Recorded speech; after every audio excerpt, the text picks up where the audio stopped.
Ibn Jawzi says in one of his books, I forget exactly which because I read so many. Ibn Jawzi, the great preacher, orator, scholar of the world, and muhaddith, an incredible figure. He named a book, The Sea of Tears. In that book, he narrates this story.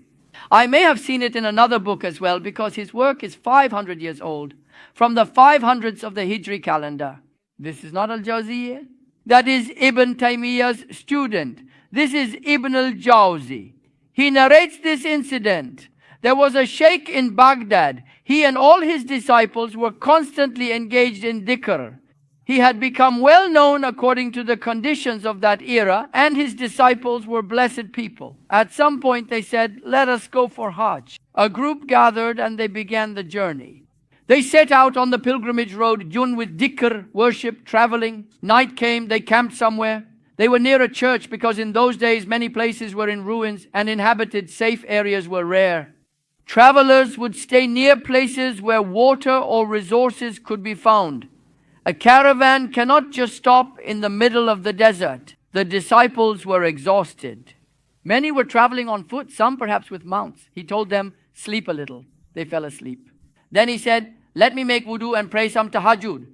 He wanted to perform night prayer to gain reward, avoid sin, do extra worship. He made wudu. As he was about to pray, a girl came out of the church, a young girl. How did he see her? How did it happen? Who knows?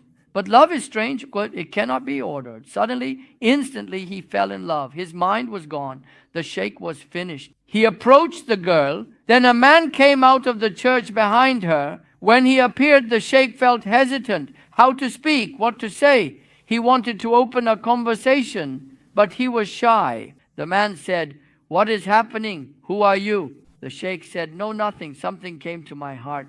Affection for this person. I wanted to ask who she is. The man said, she is my daughter. Who are you? He said, I am the priest of the church. So the girl is the priest's daughter. Everything happened in a moment. The heart turns in an instant. The greatest saint can become the worst disbeliever in a moment. Did this not happen with Belam ibn Bawra? Did it not happen with Barsisa?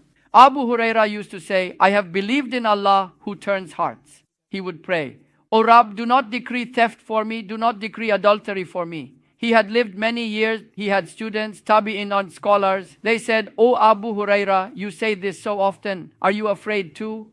He said, I have believed in Allah who turns hearts. He can turn it.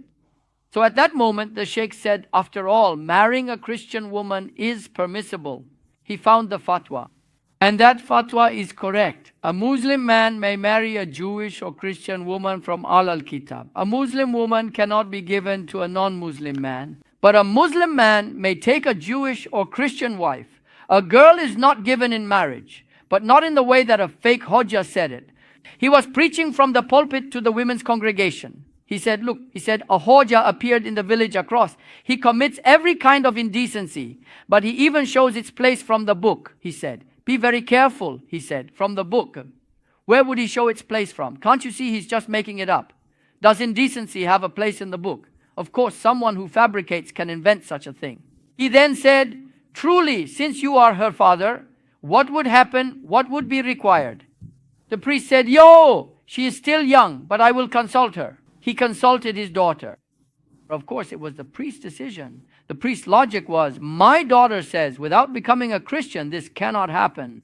In the Tafsir Ruh al-Bayan, it also says this, meaning if a man were to see a Christian girl, see a woman and fall in love, and if the thought came to his mind, if only I were Christian, then they would give her to me. Now, not as a passing whisper, but by speaking like this, or by making a plan like this, he becomes a disbeliever automatically. He becomes a disbeliever automatically. Because when he thinks, if only I were Christian, he is automatically becoming a disbeliever. He enters the domain of words that constitute disbelief. Do you understand? Because this shows an inner desire for Christianity. Are there not beautiful Muslim girls? Why fixate on that one? It indicates an inclination to disbelief. Extremely dangerous. But this particular sheikh did not have that thought. But he was struck by such a powerful love that instantly he said, what will I do? Fine, I will become Christian. Then they asked, what mar will you give? They were in the middle of the road. He had no money, nothing. He said, What can I give? What can I do?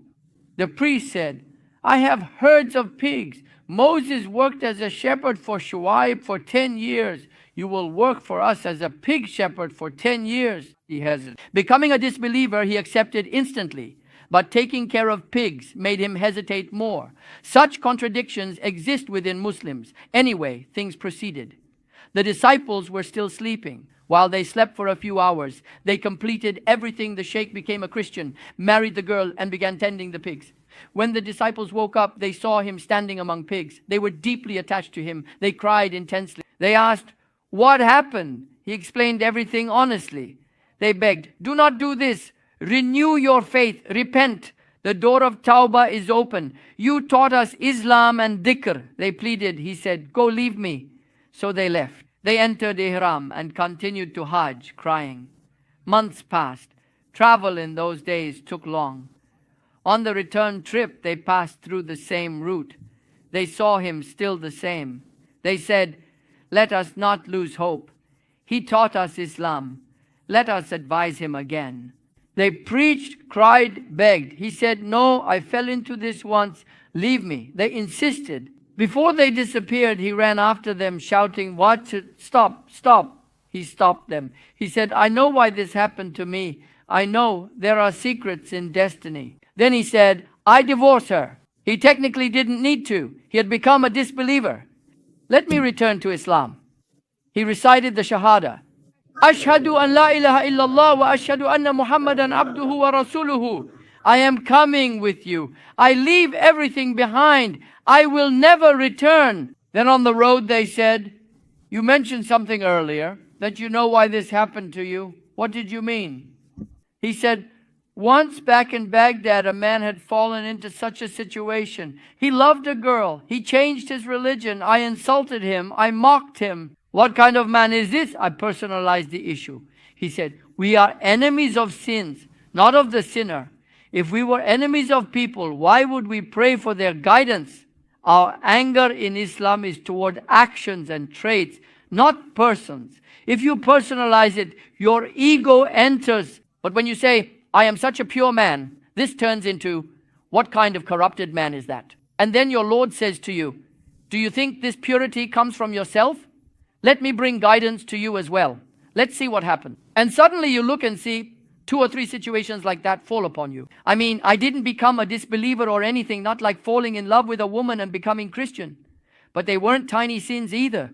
They were sins I fell into, prohibited things, not major sins, not enormous ones. I didn't do something that I know to be a sin of that magnitude. But of course, I am sinful. I have sins.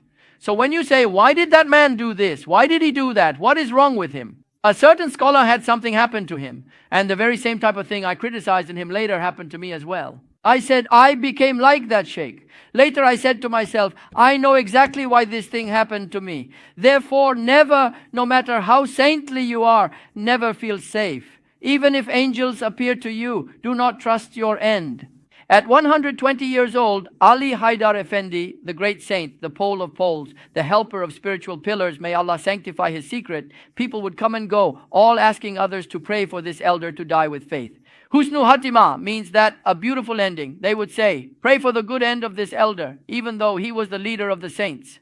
Also, may I stay healthy, may I avoid pain, nothing worldly, only pray that I die with Iman. May Allah grant all of us this. You come to these gatherings, you go, you listen to the religion, then you convey the things we have said, you spread them. Inshallah, you are spreading them. Yes, you are spreading them. That is what I think of you. For the sake of this, because you have given your time to learning Allah's religion, may Allah grant both you and me through you, the blessing of closing our mouths with complete faith and a beautiful end.